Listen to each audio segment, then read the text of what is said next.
Hello, this is Christine Silver. Welcome to my series on being a good manager.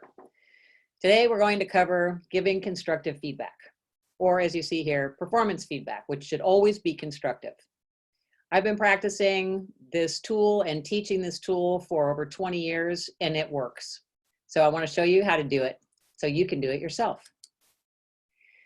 First, let me be very clear that constructive feedback or helpful feedback is not the same as praise and criticism, although people will get those two conflated. You see a couple of examples here of praise and criticism. Mostly, they are vague and often emotional and quite opinionated and not usually very helpful. That rocks or that sucks doesn't really tell the employee or the person that you're talking to very much, except that you are having an emotional reaction. So why would you give feedback to begin with? If you are a leader of people at any level, it is one of your most important jobs. People need to know where they stand in their performance, from the positive to the negative, from what's going really well to what's off track. Praise and criticism doesn't really do that. It just makes people feel yay or meh. So be constructive. So here are some tips on what it means, and we'll talk about how to do it. So you want to be helpful. You don't want to get in the way. How many bosses have you known that just seem to be in the way and you wonder, why are you here? Because you're not helping me at all. So if you're going to be a good manager, you need to learn how to do this, use this tool of constructive feedback. You see the example here. By contrast, from the praise and criticism, positive feedback should be full of substance. Here's what it looked like to me. So I use here the example of a report. What does a good report look like? Should it just be verbose and full of a bunch of crap that nobody cares about? Should it wander all over the place? No, it should be clear, concise. It should make the point that it's supposed to make. If it's not hitting that mark, then I want to be able to say specifically with substance, why is it not hitting the mark? Now, it could be something else, like a project. Let's say that I'm working with an engineer and the engineer was supposed to build a part that goes with a product. And I see the part and I realize the part was built to half the size called for in the specs. Well, that's what I want to be able to say. As I see this part was built half the size was called for in the specs, not a bunch of hoorah about you didn't pay attention to this and what were you thinking and don't you even open your email, that kind of stuff. So you want to be helpful, respectful, and direct. So you see here the characteristics you want in your feedback and the biggest thing to work on. So do this, work on this if you're a people leader. Stating your observations, watching for any tendencies to spew out your assumptions or interpretations. So you want to say what you saw, in other words. You're focused on the work that's being done, not the person, what you think their motives are, or what you think they're pissed off about, or whatever. In fact, it doesn't even help to say, I like how you did that. Don't do that. You're going to give positive feedback, say what was positive about it. So these tips right here apply to positive or negative feedback. You should be giving both to your people on a regular basis. Okay, the last part is be clear and specific. Now here's how to frame it up. This is such a great tool here. It's a framework. It's not a script. You need to fill in the words here. This is a practice. But let me give you the 3 sentences. It's the topic, the observation, and the impact. 3 sentences. 4 if you need a bonus. So you see how I'm helping you with a sentence starter here. I'd like to talk with you about whatever it is. Just 1 or 2 words. I'd like to talk with you about your attendance. I'd like to talk with you about Project X. I'd like to talk with you about our working relationship. I'd like to talk with you about our communication. I'd like to talk with you about meetings. So you decide, what is it that I really want to talk about? Again, it could be positive or negative situation. Then what follows the topic, well, put a period on the end of that sentence. You don't want one big long run-on sentence. Then you say what you saw. So taking it from the top, I'd like to talk with you about your attendance. That's a period. What I've noticed is you haven't been at work or available during work hours if people are working away from the office for the last 3 weeks, except for around noon to 2. So you want to be specific. Happen every day? Does it happen once a week? Like that. And then you see the impact. If there's no impact, there's no point in bringing it up. If you don't like how someone is doing something, I challenge you to ask yourself, is it because you want everything done the way you would do it? Or is there a real issue with how they're doing it? This is a good question to ask yourself. So is the impact, I want you to be exactly like me? I got to call BS on that. Or possibly they're doing things in a way that is different than yours, but it still works. So just be honest with yourself there. Okay, so about the impact. If there's a positive or a negative impact to the observation that you've made, then this is where you state it. One sentence, keep it brief, keep it full of substance. Good work or great job doesn't really work because it doesn't tell anybody why it was good or great. So this is your opportunity to say, when you did that thing, it helped all these people. Or when you gave me that report that had so much goodness in it, it allowed me to take a quick glance and send it on. Or when that report went up to the COO, our whole department got a big kudos. Whatever the impact is, be prepared to say it in the best way possible. I see a lot of people engaging in faux or fake feedback. They will start with a question. You see a couple of examples here, or like my mom did one time. I was late. I was very late getting to her house. And she called me and she said, "Do you know what time it is?" And I was still of an age where all I did was roll my eyes. "Yes, of course I do." She says, "Okay," and then hangs up. Oh, bless her heart. That wasn't helpful.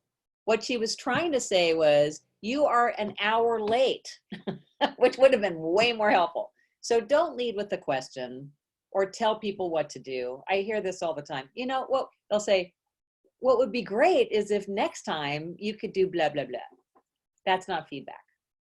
So don't lead with a question. Questions can come later on. Lead with your message of feedback.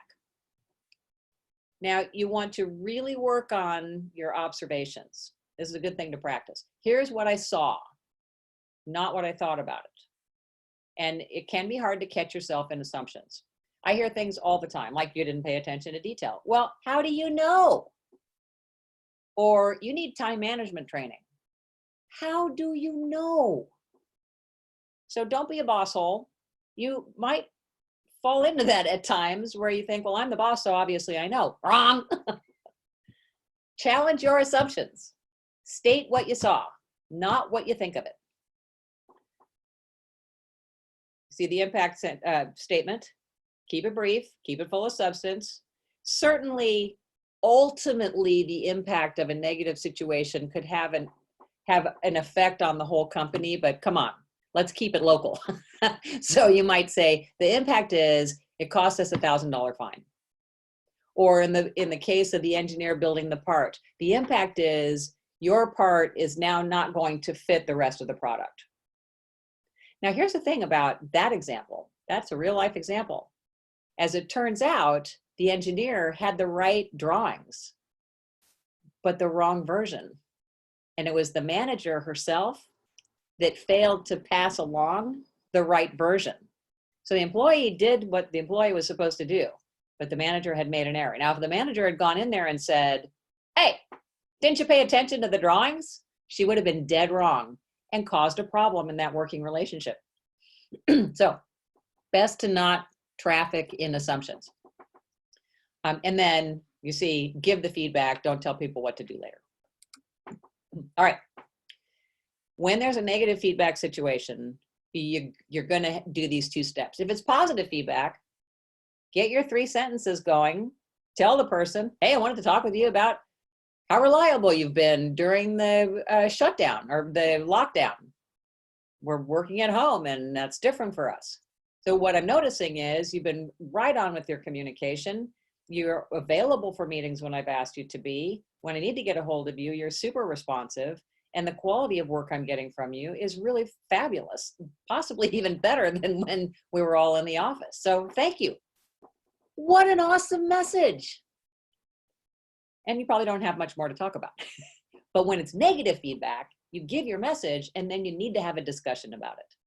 So you see the two steps here. The idea of giving the negative feedback is to create awareness. So that's step one.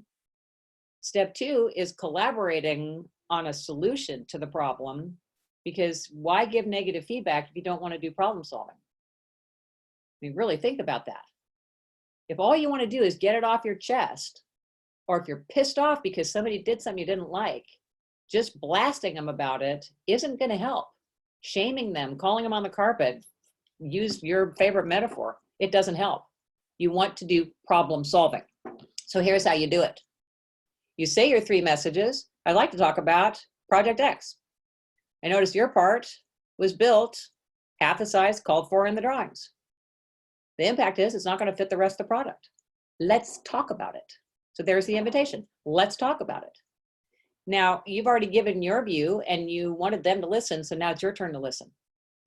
They might start talking spontaneously, or you might have to say, so what up?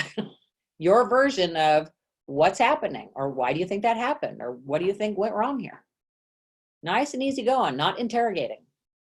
Now then they start talking and you are listening, really listening, not thinking about how you're going to respond, not thinking about how you agree or disagree with what they're saying, not thinking about how you would have done it yourself, not thinking about how you would never do that in a million years. You are listening for their point of view. Now here's the beauty. You got your point of view out. Then you ask them for their point of view. Now both viewpoints are on the table. You can see if you're really close together and you don't have much problem solving to do, or you're continents apart and you have a lot of work to do. That's the goal there. Get them both out on the table.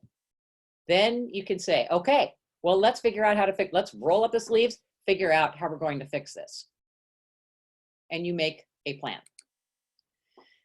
I work with a lot of people that say they like to send their feedback in email because it creates a paper trail. Wrong. Well, I mean, right, it does create a paper trail, but if you want to have crappy, tense working relationships where people know that you don't trust them and all you do is create paper trails, then go ahead and give feedback by email. But if you want to have good working relationships and good communication and have people talk to you about stuff, don't do it in email. Do it live. Telephone works, or video, chat, whatever. So you create your message. You already know how to do that.